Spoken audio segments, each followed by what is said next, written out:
Hey friends, I'm George, and this is episode 3 in the series, Chef, What's the Best Way?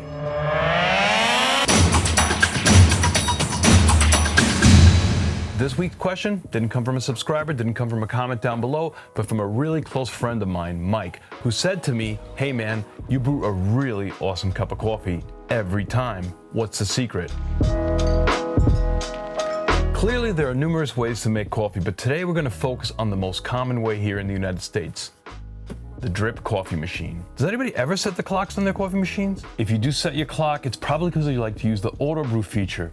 Not the best option for a fresh cup of coffee because you really shouldn't expose your grounds to air overnight. But regardless of how you brew your coffee, the most important ingredient is the one we take for granted, and that is water. Your water should have a pH close to neutral or be slightly alkaline. It should be between 6.5 to 7.5 on the pH scale. If your water is acidic or too alkaline, it's going to affect the flavor of your coffee. Your water also has to taste good. If you don't like the taste of your drinking water, then you're probably not going to like the taste of your coffee.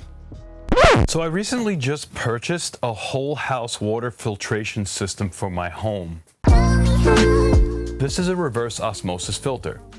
I stayed away from these filters for years. Many experts said that they stripped the minerals out of the water and they wasted a ton of water to make filtered water. But since I use a whole house carbon water filter for my well water, I replaced the carbon filter in the RO filter with a mineralizer. That replenishes the minerals in the water.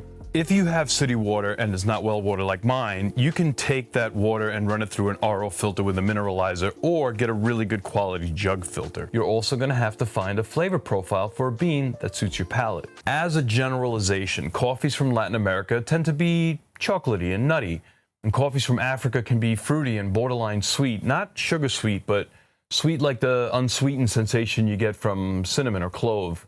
And coffees from the Asian continent are richer, more dark, chocolatey, and earthy. I gravitate towards Latin American beans, and my go-to everyday coffee is this one. I like the flavor, and I also like that it's organic, and after switching exclusively to drinking organic coffee, non-organic coffees actually taste chemically to me. The size of your coffee ground also makes a big difference. I bought this used because used, it costs about as much as a good tiny little home coffee grinder does. My home kitchen is small and we don't have enough room on the counter for another accessory, so this has found a permanent place in my test kitchen. I might make it a lamp. After some experimenting, I found this setting to be perfect for my coffee maker. This is what the size of the grind should look like, maybe just a little smaller than your store-bought ground. You're also going to want a coffee that stamps a production date on it. Older coffee is less aromatic than fresh roasted coffee. How you store your coffee is just as important, and I found this gadget to be perfect. This vacuum canister holds about 2 pounds or a kilo of coffee in a vacuum and keeps it perfect for about 10 days to 2 weeks. The little handle on the inside lid acts like an air valve, so when you press the lid down to the top of the coffee and fold the handle over, it holds a vacuum.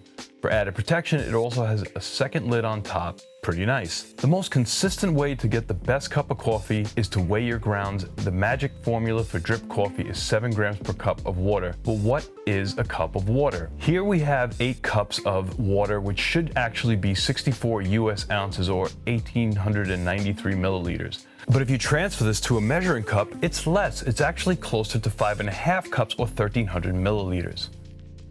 Whatever 1 cup is on your machine, to that cup, you want to add 7 milligrams of coffee, but there is an exception to this rule. If you're brewing 4 cups or less, use 35 grams. Otherwise, your coffee will taste weak. I really like this inexpensive scale I bought from Amazon. It's important that your scale measures increments in 1 gram increments. Most scales on the market measure 2 grams at a time. Put your filter on the scale and zero it out and measure your coffee in grams for a consistent cup every time.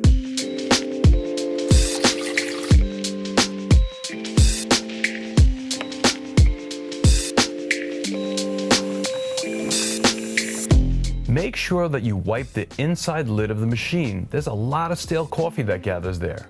Finally, don't rush to pour that coffee into your cup. Let it sit for 2 to 5 minutes before you pour it in your cup. That little bit of time, it helps the aromas of the coffee pop out a little bit. Mike, I really hope that helps. Please, folks, let me know how I can be at your service by asking me a chef, what's the best way question down in the comments. Cheers.